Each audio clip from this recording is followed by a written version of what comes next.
In the year 2007, Nokia was the undisputed king of the world. They controlled nearly 50% of the global mobile phone market. They had the best hardware, the longest battery life, and a brand name that was synonymous with indestructible. But just 6 years later, Nokia's mobile division was sold to Microsoft for a fraction of its former value. It was one of the most spectacular collapses in corporate history. How did a company that literally invented the smartphone era fail to survive it? The answer isn't just the iPhone. It's a story of internal warfare, toxic culture, and a fatal case of arrogance. To understand the fall, you have to understand the height. In the early 2000s, Nokia wasn't just a phone company. They were a technology superpower. They were the first to put a camera on a phone. They were the first to create a mobile gaming device. Their N95 model, released in 2007, was considered a computer in your pocket. It had GPS, a 5-megapixel camera, and video recording. On paper, Nokia was years ahead of everyone else. On January 9, 2007, Steve Jobs changed everything. When the iPhone was revealed, Nokia's executives weren't worried. They looked at the iPhone's poor battery life, its lack of 3G, and its high price, and they laughed. Nokia's engineers believed that hardware was king, but they missed the shift. The world didn't want a better phone.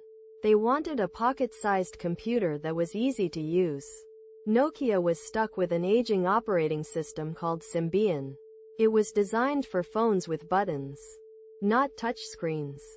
Trying to make Symbian work on a touchscreen was like trying to put a Ferrari engine into a horse-drawn carriage. It was buggy, slow, and developers hated it. But the real reason Nokia failed wasn't just bad software. It was a toxic internal culture. Recent psychological studies of Nokia's downfall revealed that middle managers were terrified of telling the truth to the executives.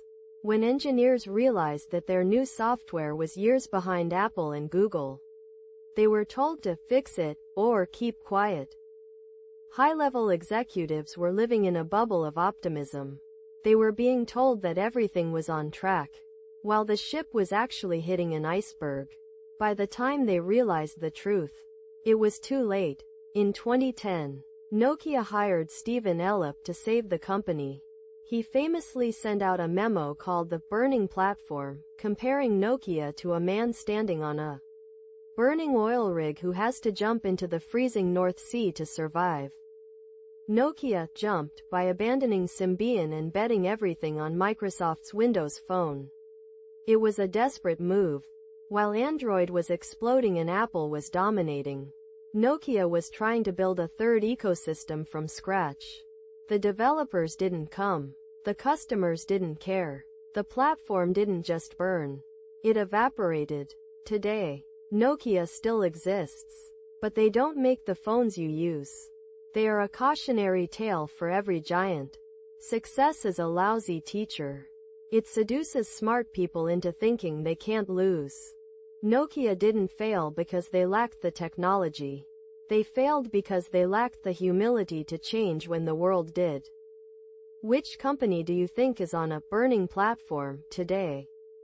Let us know in the comments. If you enjoyed this deep dive, subscribe for more stories of the rise and fall of the world's biggest giants.